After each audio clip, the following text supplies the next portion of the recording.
Hey guys, welcome back! As seen in one of my last videos, Psygnosis rose from the ashes of Imagine Software, so let's take a look at its legacy. I'm pretty sure that you've heard all about the British software house Imagine Software that I've recently brought to the channel.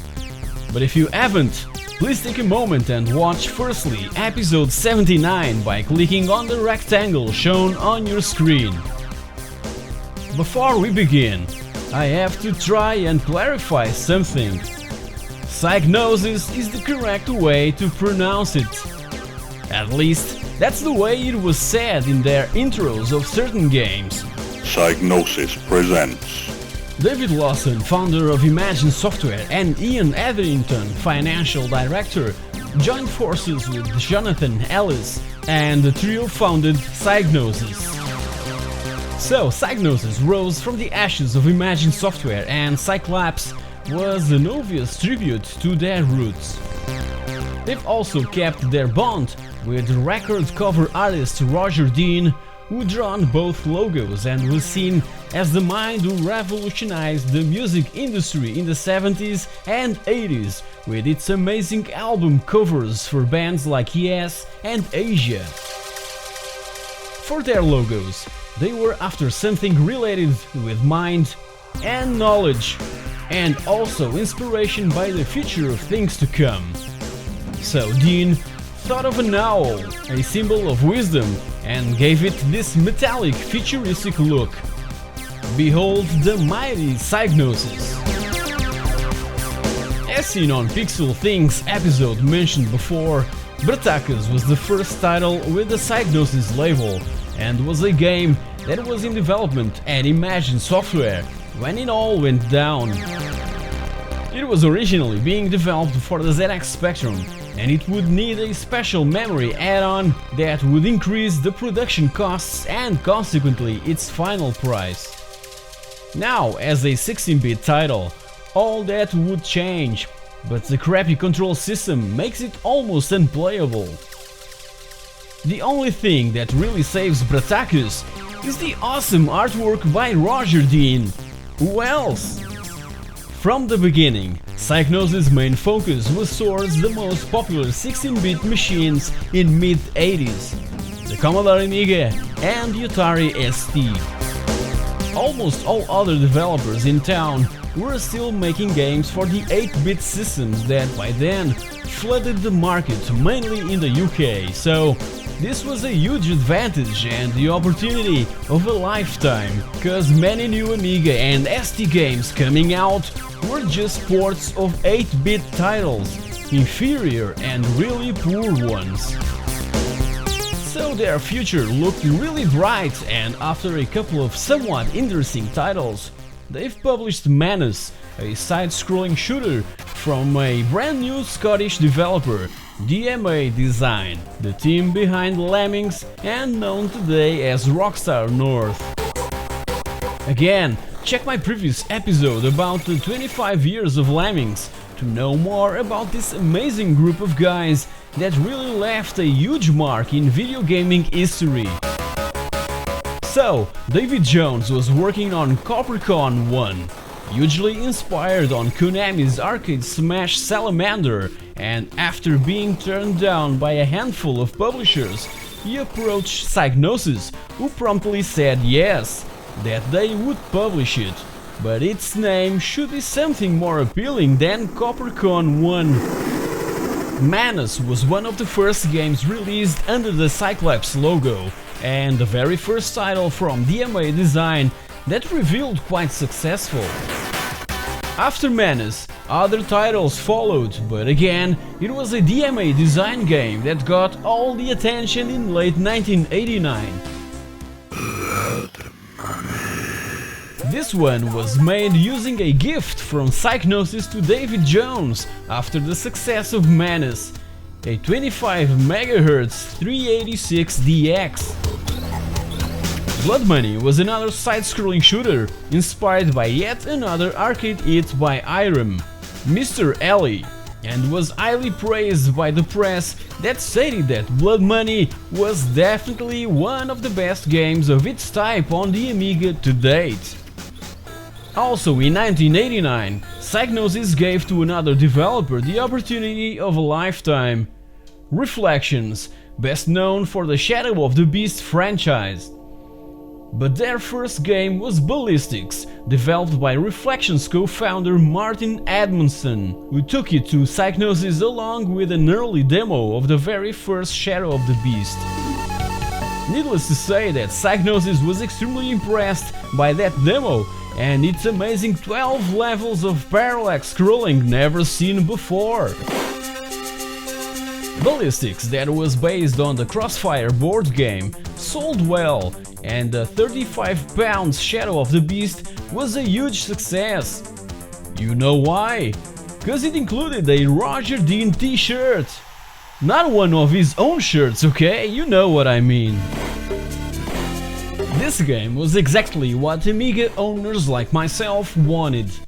A game that could show off all the machine's potential in every technical aspect, graphic and musically speaking.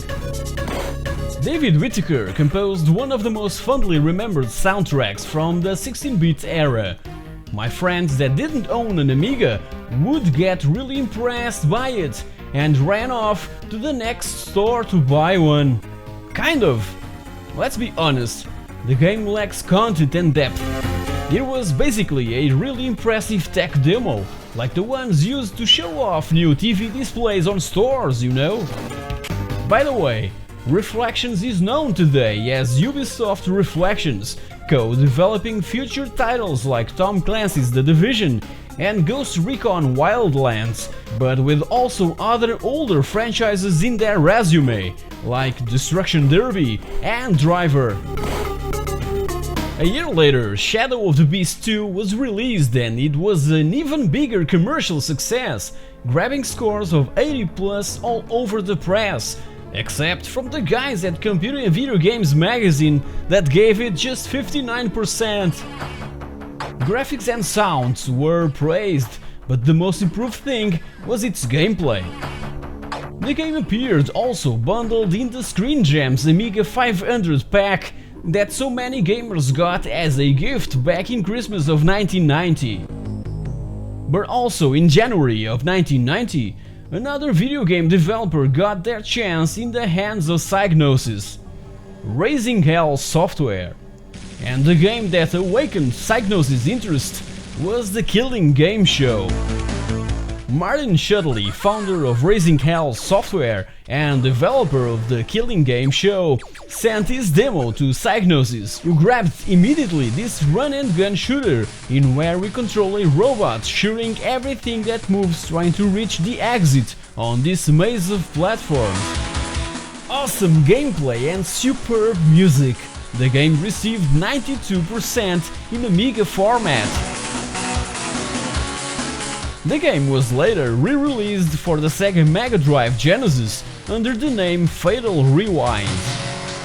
Later, Raising Hell Software was bought by Sega, who forced the developer to change its name, cause the word Hell was kind of inadequate. So Raising Hell Software became Bizarre Creations, developing later down the road awesome titles like Metropolis Street Racer, the Project Gotham Racing series, and Blur. 1991 was the year for DMA Design. Lemmings was born. Again, I've just released a video celebrating the 25 years of Lemmings that I invite you all to watch. So, Lemmings was one of the biggest bets that Psygnosis ever made. It was a huge success for both DMA Design and Psygnosis. It even had in-game references to Shadow of the Beast in 2 of its levels. Again, Amiga format gave it 92%.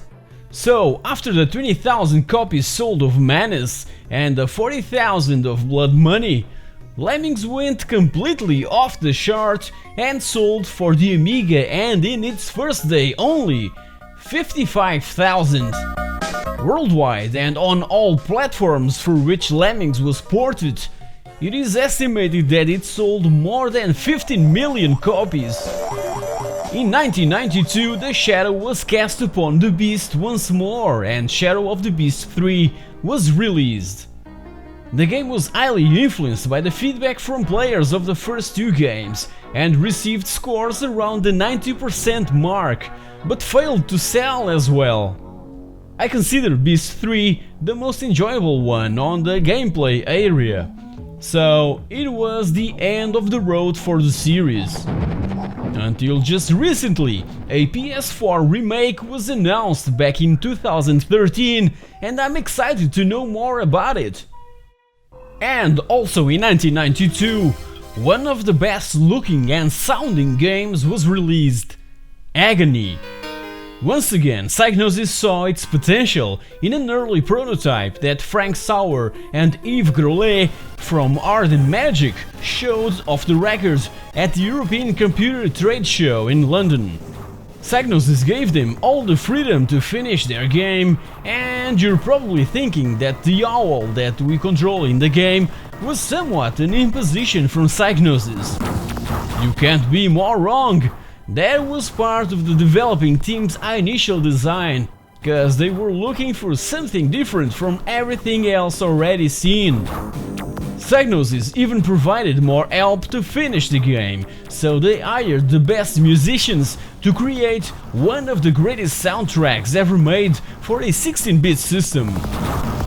Tim Wright's amazing piano intro was even adapted without consent and consequent credit by the keyboard player of the Norwegian symphonic black metal band Dimmu Borgir in the song Sorgens Kammer from the 1996 album Stormblast. The band removed that song from a later re-release of that same album. Agony didn't have the commercial success it deserved, cause it was exclusive to the Amiga, and that machine was about to be overtaken by the 16-bit consoles and multimedia PCs that were just around the corner.